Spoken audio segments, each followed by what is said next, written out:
Assalamualaikum Pak. Waalaikumsalam. Bagaimana kabar Bapak hari ini? Alhamdulillah baik Pak. Hari ini Bapak akan melaksanakan kegiatan coaching. Bagaimana persiapan Bapak untuk menghadirkan Bapak secara penuh dalam kegiatan tersebut dan mendengarkan secara aktif? Apakah sudah siap?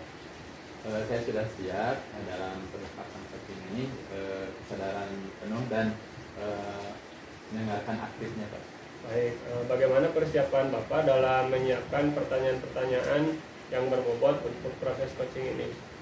Saya juga sudah siap, ini mempersiapkan pertanyaan-pertanyaan berbobot untuk menggali potensi-potensi atau ide-ide yang ada pada coaching Pak. Baik, kalau Bapak sudah mempersiapkan segala sesuatunya, silahkan laksanakan proses coaching ini. Mudah-mudahan bisa berjalan dengan baik dari awal sampai akhir dan mendapatkan solusi yang diharapkan oleh coach. Amin. Assalamualaikum Pak. Waalaikumsalam Bu. Mohon maaf Pak mengganggu waktunya. Iya Pak. Bagaimana kabarnya Bu? Baik, alhamdulillah Pak, sehat. Oh iya. Begini ya Bu, apa tujuan yang ingin dicapai oleh Ibu melalui pertemuan ini? Saya memiliki tujuan dalam pertemuan ini adalah kita bisa mengobrolkan atau membicarakan mengenai masalah yang saya hadapi. Jadi saya punya masalah, anak itu tidak mau mengerjakan tugas dengan baik Pak. Jadi anak itu lalai dalam mengerjakan tugas-tugas yang saya berikan gitu. Oh, jadi Ibu itu sedang menghadapi masalah bahwa ada anak yang lalai atau tidak mengerjakan tugasnya dengan baik ya Bu. Iya Pak. Ya. Terus ukuran keberhasilan yang ingin dicapai dari obrolan ini apa Bu? Jadi saya setelah mengobrol setelah membicarakannya di sini, saya punya keinginan bahwa anak yang bermasalah itu mau mengerjakan tugas dengan baik sehingga proses pembelajaran bisa dia capai tujuan dari pembelajaran itu begitu. Dapat dia capai dengan sebaik-baiknya seperti itu Pak. Jadi Ibu di sini dari obrolan ini ingin kembali motivasi belajar anak tersebut supaya anak tersebut kembali mengerjakan tugas-tugas yang diberikan oleh Ibu ya Bu. Iya betul sekali Pak. Dari masalah tersebut ada kesempatan yang dapat Ibu lakukan untuk mencapai tujuan yang telah Ibu sampaikan tadi. Iya, kesempatan saya banyak Pak untuk memberikan tugas kepada siswa itu banyak sekali. Di antaranya misalnya memberikan tugas ketika jam pelajaran berlangsung ataupun misalnya penugasan di rumah, baik penugasan secara mandiri ataupun penugasan secara berkelompok. Jadi kesempatan itu banyak sekali, hanya saja siswanya tetap tidak mau Pak begitu. Jadi masalahnya buat saya itu kesulitan gitu Pak. Oh begitu ya. Ya. Kalau melihat dari skala 1 sampai 10 nih, Ibu sekarang posisinya ada di posisi berapa dan skala berapa yang ingin dicapai oleh Ibu melalui hasil dari pembicaraan kali ini? Iya. Kondisi saat ini kalau dikasih skala, jadi saya itu sepertinya ada di skala 7. Nah, skala 7 masalahnya agak rumit juga Pak ya. Nah, dari skala itu tentunya saya ingin mendapatkan skala yang bagus, yang ideal. Jadi skala yang ingin saya capai itu 10 Pak. Oh itu bagus Bu. Pengen 10 begitu. Nah, tadi Ibu ingin mencapai skala 10, skala yang paling ideal ya Bu ya. Iya. Ada tidak kekuatan yang terdapat di dalam diri Ibu atau di luar Ibu yang dapat mencapai tujuan tersebut Bu? Kekuatan ada Pak. Kekuatan itu mulai dari diri saya sendiri. Saya itu sangat bersemangat sekali untuk menjadikan anak tersebut melaksanakan tugas-tugasnya dan anak yang lain juga gitu. Karena ini anaknya hanya beberapa aja, bahkan kecil sekali jumlahnya dibandingkan dengan yang mau mengerjakan tugas gitu. Jadi motivasi saya itu tinggi buat menjadikan anak ini mau mengerjakan tugas. Itu merupakan satu kekuatan. Kemudian anaknya juga sih kalau mau dia pasti bisa begitu, pasti bisa, hanya saja dia itu tidak mau. Kemudian yang selanjutnya juga kekuatan dari kondisi kelas, kondisi sekolah, kemudian orang-orang warga sekolah, misalnya guru, kepala sekolah, itu juga sangat mendukung dengan keberhasilan guru termasuk saya dalam meningkatkan kemauan siswa dalam melaksanakan tugas-tugas mereka begitu. Jadi itu merupakan satu kekuatan yang saya miliki. Hanya saja masih menjadi kesulitan bagi saya karena anak ini masih belum mau gitu Pak. Oh, ya. Jadi Ibu sudah memiliki berbagai kekuatan ya. Gitu. Terus peluang yang dapat diambil untuk berhubungan dengan kekuatan yang tadi telah Ibu sampaikan, ada tidak peluangnya apa saja gitu?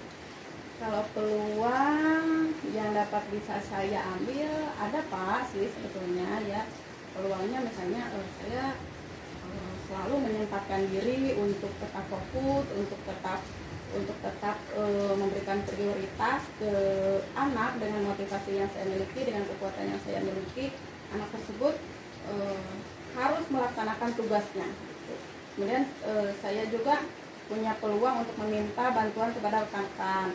Kemudian saya juga punya peluang untuk meminta dukungan dari orang tuanya misalnya begitu. Jadi peluang-peluang itu saya gunakan untuk menangani siswa ini gitu Pak. Nah, dari peluang-peluang yang telah Ibu tadi sampaikan, ada tidak atau apa hambatan yang akan dihadapi dalam memanfaatkan peluang-peluang tersebut, Bu? Hambatan ada aja Pak. Ya. Ya kalau hambatan itu dari peluang-peluang itu misalnya saya nih udah serius banget nih mau menangani anak supaya dia mau melaksanakan tugasnya dengan baik. Tapi hambatannya itu misalnya di hari itu anaknya tidak hadir. Anaknya tidak hadir. Kemudian bagaimana saya mau menyampaikan tugas itu sedangkan anak itu tidak hadir begitu. Kemudian misalnya hambatannya itu anak hadir, tapi misalnya anaknya diganggu dengan temannya juga gitu. Motivasinya udah nggak ada, temannya juga tetap mengganggunya juga. Misalnya pulang sekolah ngajak main game, ngajak apa dan sebagainya. Kemudian orang tuanya juga tidak mengingatkan gitu. Ya, tadi ada beberapa hambatan yang mungkin saja Ibu hadapi. Sekarang bagaimana solusi untuk mengatasi hambatan-hambatan tersebut, Ibu? Solusinya ya Pak, solusinya kalau misalnya anak itu tidak hadir, nah saya tanyakan kepada temannya kenapa ini tidak hadir. Kemudian pulang sekolah saya berkunjung atau visit ke rumahnya, ini disusul ke rumahnya kenapa bisa tidak hadir. Kemudian ditanyakan, sebelumnya juga bisa menggunakan by phone, misalnya ditelepon orang tuanya. Kemudian kan sekarang ada grup-grup WhatsApp di sekolah ya ada nomornya. Jadi saya bisa telepon ke orang tuanya, ditanyakan kenapa tidak hadir. Kemudian besoknya diberi tugas susulan misalnya. Terus temannya juga diberi nasihat supaya tidak mengajak bermain-main gitu. Jadi diberi nasihat, diberi bimbingan supaya mau mengerjakan tugas bersama-sama gitu Pak. Ya. Tadi sudah sampaikan apa solusi untuk mengatasi hambatan tersebut. Sekarang apa rencana untuk mencapai tujuan yang ingin Ibu harapkan? Rencananya saya membuat agenda atau penjadwalan kapan ini anak harus mengerjakan tugas, dikumpulkan misalnya ada deadline-nya hari ini.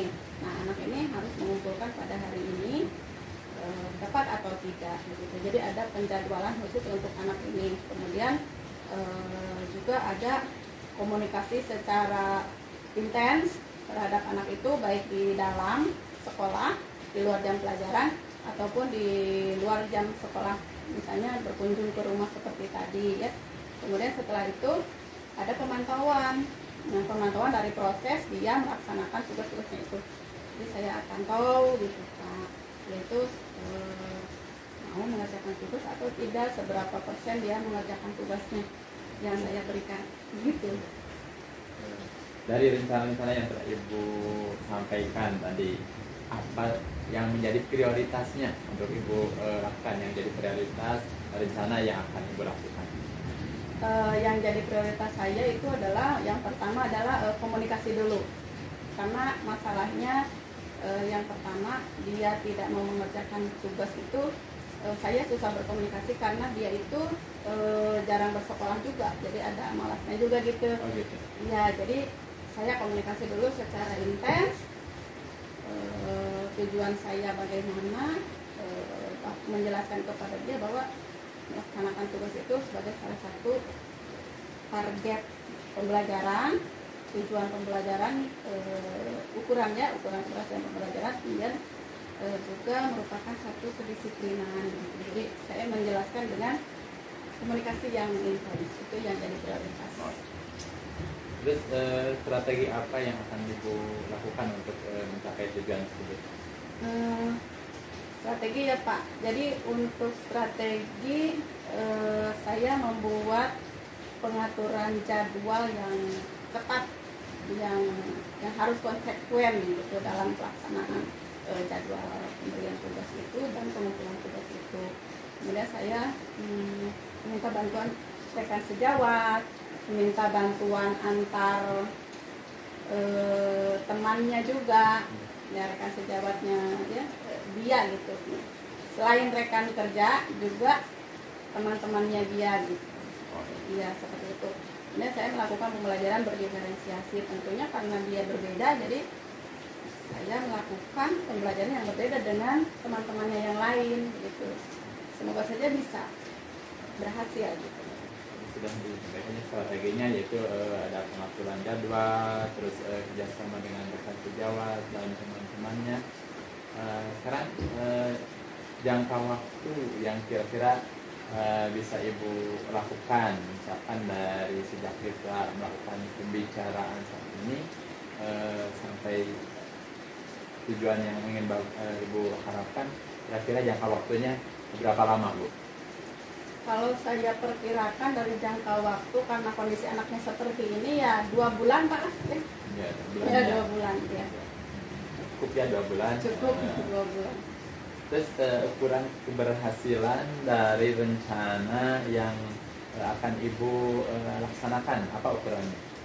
Ukuran keberhasilan dari rencana ini tentunya adalah seorang anak yang mau mengerjakan tugas dari proses pembelajaran yang telah dilakukan dengan baik, kemudian dapat mencapai tujuan dari pembelajaran itu sendiri. Jadi tugas-tugas bisa dilakukan dengan baik sehingga dia bisa mencapai tujuan pembelajaran. Nah, sekarang dalam menjalankan rencana yang akan Ibu lakukan itu, biasanya terjadi ada gangguan ya Bu, baik itu dari dalam atau dari luar. Ya. Nah, cara untuk mengatasi gangguan yang timbul bagaimana cara mengatasinya, Bu? Gangguan pasti ada ya Pak ya. Terhadap gangguan ini tentunya saya dengan semaksimal mungkin, sekemampuan diri saya mengatasi gangguan itu. Misalnya contoh gangguan-gangguan seperti tadi, jadi saya langsung berhadapan langsung, mengatasinya langsung dengan kemampuan diri saya. Kalau saya tidak mampu ya meminta bantuan teman, meminta bantuan yang lain, termasuk Bapak juga. Sekarang saya kan meminta saran-saran ataupun masukan dari Bapak gitu. Bagus. Terus bagaimana komitmen Ibu terhadap rencana-rencana yang akan Ibu laksanakan? Komitmen terhadap rencana ini saya curahkan semaksimal mungkin. Saya akan berkomitmen dan melaksanakannya dengan baik dan terus secara konsisten. Jadi ini harus dilaksanakan secara konsisten biar tujuannya dapat berhasil dengan baik. Seperti itu. Terus siapa dan apa yang dapat membantu Ibu dalam menjaga komitmen yang tadi Ibu sampaikan? Orang-orangnya, diantaranya saya menjadi faktor utama gitu ya terhadap keberhasilan pelaksanaan komitmen ini. Kemudian yang kedua adalah dari siswanya itu sendiri. Yang ketiga bantuan dari rekan-rekan yang ada di sekolah, kepala sekolah juga sebagai penanggung jawab, kemudian orang tua. Kemudian apa yang bisa membantu saya menjaga komitmen ini, itu motivasi itu sendiri, motivasi, kekuatan, semangat dari diri saya sendiri utamanya gitu, kemudian dari siswa dan dari yang lain-lainnya. Begitu sepertinya Pak. Bagus sekali tadi komitmennya, mudah-mudahan terus terjaga dan dapat dilaksanakan dengan baik. Terus bagaimana dengan tindak lanjut dari sesi coaching yang telah kita lakukan pada saat ini? Tindak lanjut dari sini, setelah coaching ini saya akan melaksanakan rencana-rencana itu berjalan sesuai dengan jangka waktu yang sudah ditentukan. Kemudian dari situ saya akan melakukan evaluasi apakah berhasil ataupun tidak. Kemudian saya melakukan refleksi dari pelaksanaan rencana yang saya buat dan saya laksanakan itu. Semoga saja bisa berhasil. Kalau tidak berhasil, saya coba ulang.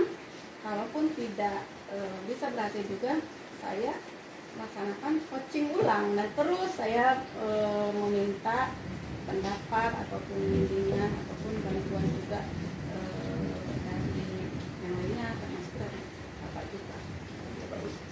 Mudah-mudahan ada rencana yang akan dilakukan oleh Ibu terhadap permasalahan yang sedang dihadapi oleh Ibu tentang siswa yang sekarang menurun dalam melaksanakan tugasnya dapat segera teratasi. Nah, setelah dari percakapan tadi dari awal sampai akhir, bagaimana perasaan Ibu setelah melakukan percakapan pada hari ini, Bu? Alhamdulillah plong Pak ya. Jadi saya setelah ngobrol dengan Bapak yang tadinya kusut, jadi saya lebih tertata gitu. Pertama melakukan ini, kemudian ini, kemudian ini. Jadi lebih terencana dengan baik, lebih terpola dengan baik. Saya lebih terarah gitu Pak. Jadi harus melakukan ini tahap-tahapnya. Ya, semoga saja bisa terlaksana. Iya, terima kasih Bu. Saya berharap bahwa apa yang telah Ibu rencanakan dapat dilaksanakan dengan baik dan bisa mengatasi permasalahan yang sedang dihadapi oleh siswa-siswa Ibu tersebut. Iya, amin Pak. Terima kasih atas saran-sarannya, atas waktu yang Bapak berikan kali ini dan bantuannya dari percakapan ini. Semoga menjadi solusi buat saya dan saya sudah merasa plong yang begitu Pak ya. Terima kasih Pak ya. Mohon maaf telah mengganggu waktunya. Ya, sama-sama Bu. Ya, assalamualaikum Pak. Waalaikumsalam.